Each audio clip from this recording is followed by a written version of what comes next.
नाज़रीन अस्सलाम वालेकुम। आपका मेज़बान सिकंदर रहमान राजा एक वीडियो के साथ हाज़िर है कि जिस तरह कहते हैं कि मुश्तरी है शारबाश। कुर्बानी के जानवर ख़रीदने से पहले इस बात का यकीन कर लें कि कहीं ये लंपी वायरस स्किन वायरस का शिकार तो नहीं है।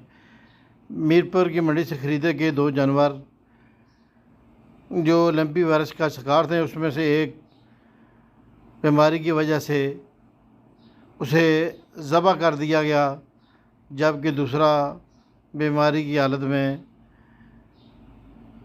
ख़रीदार लोगों के घर में खड़ा है। ये दोनों बैल 2,50,000 रुपये में ख़रीदे गए और लोगों से गुजारिश है कि लेते वक्त इस बात को यकीनी बनाएंगे कि कहीं बीमार तो नहीं।